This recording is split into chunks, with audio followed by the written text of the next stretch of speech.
जय हिंद। आप सभी को एनसीईआरटी सीरीज एमसीक्यू में आप सभी को स्वागत है। जैसा कि हम लोग कल पिछले वीडियो में क्लास 6 का जो वीडियो था, जो अतीत हमारे कब और कहाँ वाला था, यानी देख रहे हैं ना, क्या कब कहाँ, इसका क्या किए थे, बुक को एनालिसिस किए थे। आज हम लोग इसको क्या करेंगे, सॉल्व करेंगे एमसीक्यू को, कि देखिए क्या क्वेश्चन पूछा है जो यूपीएससी और बीपीएससी के लिए ये एमसीक्यू होगा और सभी प्रतियोगिता परीक्षा में ये रामबाण माना जाता है, ये एनसीईआरटी।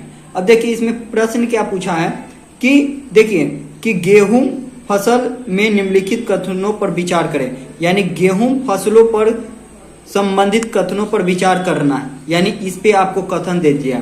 तो देखिए इसमें क्या बोला है कि मनुष्य ने सर्वप्रथम फसल उपजाना शुरुआत क्या किया था, यानी इनमें मनुष्य ने सर्वप्रथम इन्हीं फसलों का उपजाव किया था, यानी गेहूं को सबसे पहले उपजाव किया था और इन फसलों को क्षेत्र पर हिमाचल के पास में मिला था। तो ऑप्शन कौन होगा, ऐसा यूपीएससी जाके आपसे पूछा जा सकता है। तो आपको देखिएगा गेहूं मनुष्य ने सर्वप्रथम उपजाने की शुरुआत तो की थी कहाँ पर में, सुलेमान और किरतक, कहाँ पर में, पाकिस्तान में। लेकिन ये फसलों को उपजाए हिमालय पर नहीं, मेहरगढ़ में उपजाए, यानी कथन कौन हो जाएगा, दूसरा गलत, यानी ऑप्शन ए कौन हो जाएगा। ठीक, अब देखिए इसका एनालिसिस क्या गया है। तो देखिए एनालिसिस दृष्टि पब्लिकेशन ने क्या किया है कि 100% मनुष्य ने गेहूं और जौ उपजाया कितना, 8000 वर्ष पूर्व, कहाँ पर में, इन फसलों को सुलेमान और किरतक पहाड़ियों पर विंध्या में क्या हो गया, ये कथन कुछ हो गया, दूसरा गलत हुआ था। और इसमें इसी नवीनतम चावल के साक्ष्य हमें लेहुड़ा देव से मिली गई है, जिसमें इतना की साक्ष्य में गारो तथा पहाड़ियों के बीच में कुछ कृषि का भी विकसित हुई है। तो ऑप्शन इसका कुछ होगा, केवल ये सही होगा। अब देखिए इसका मतलब दूसरा एनालिसिस दृष्टि का पब्लिकेशन का जो है वो हम लोग बुक को चला रहे हैं, जो एमसीक्यू में होगा। अब देखिए हमारे पास में क्या है कि भारत के उपमहाद्वीप पर निम्नलिखित कथनों पर विचार करें। प्रारंभिक नगर सिंधु की सहायता नदी पर किनारे पर बसा था, कि गंगा की सहायक नदी के नगरों का विकास हुआ था, लगभग इतना। तो कथन तो एक सही है कि आरंभिक नगर में विकास सिंधु इसकी सहायक नदी के किनारे था, लेकिन ये गलत है क्योंकि 4700 वर्ष में इसको कोची किया गया था, यानी कथन कोची हो दू, यानी ऑप्शन कोची हो जाएगा ए। अब देखिए इसका एनालिसिस आप लोग देख सकते हैं कि लगभग 4700 वर्ष सिंधु इसकी सहायता के आरंभ में लोग रहते थे और इसी को सिंधु सभ्यता से नाम से जाना जाता है। तो आपसे ऑब्जेक्टिव में पूछेगा कि सबसे पुराना शहर कौन है, तो सिंधु सभ्यता है।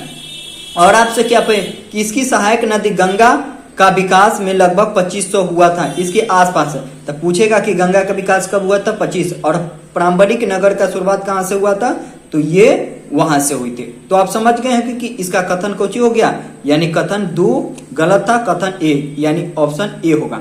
अब देखिए कि हमारे पास में क्वेश्चन में क्या कहा है कि गंगा नदी माने गंगा नदी के दक्षिण की सहायक सोन नदी के आसपास के प्राचीन काल में क्या नाम से जाना है। कई बार ऐसे प्रश्न को प्रतियोगिता परीक्षा में पूछा जाता है, तो इसको आप कैसे करिएगा, तो आप इसको जानती है, इसको मगध से नाम से जाना जाता है, यानी ऑप्शन डी क्या हो जाएगा, करेक्ट आंसर होगा। तो अगर वीडियो अच्छा लगे तो लाइक और शेयर भी करेंगे।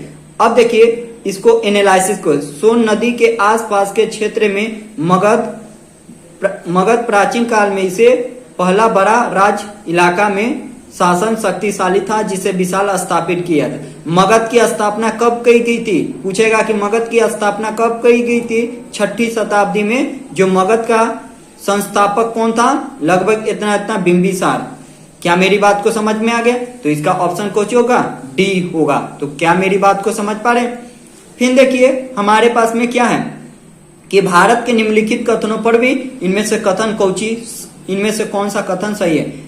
लगभग 2500 वर्ष उत्तर पश्चिम आने वाले ईरानी यूनानियों हिंदू शोध में भी इसका पूर्व भूमि प्रदेश इंडिया नाम से पड़ा था, कि भारत का नाम का उपयोग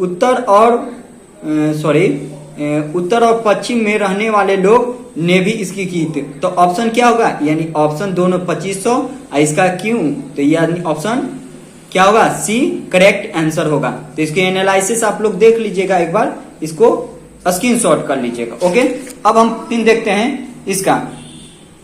देखिए पांडुलिपि, पांडुलिपि क्या होता है, हाथ से लिखी गई चीजों को क्या कहते हैं, पांडुलिपि कहते हैं। हाथ से लिखी गई चीजों को क्या कहते हैं, पांडुलिपि। अब देखिए पांडुलिपि पर यहाँ पर देख लीजिएगा कि पांडुलिपि कथनों पर विचार करें। यहाँ पर तो देखिए यहाँ पर में क्या कथन पर नहीं है, यानी ऑप्शन में कुछ नहीं है।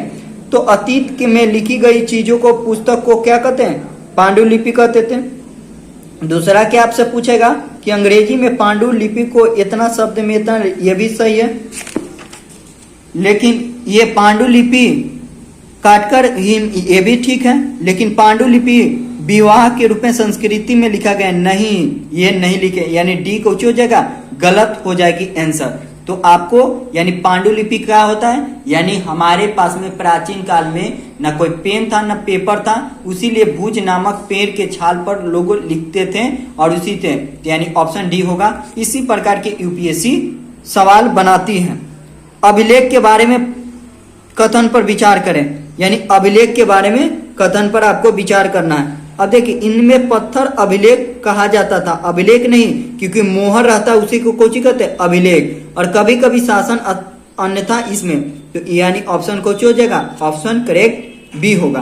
तो आई होप वीडियो अगर अच्छा लगता है तो लाइक और शेयर करेंगे और दोस्तों में भी शेयर करेंगे। अब देखिए इसको कि अशोक गंधार प्राप्त अभिलेख क्याची में मिला है, यानी अशोक के अभिलेख किस में और लिपि में लिखी गई है, तो यूनानी और इसमें, यानी ऑप्शन डी होगा। आप देख सकते हैं इसका एनालिसिस, आप समझ पाए। अगर वीडियो अच्छा लगे तो लाइक और शेयर करें और दोस्तों में भी शेयर करेंगे ताकि वो भी इस कोचिंग करें, लाभ उठा सकते हैं। जय हिंद।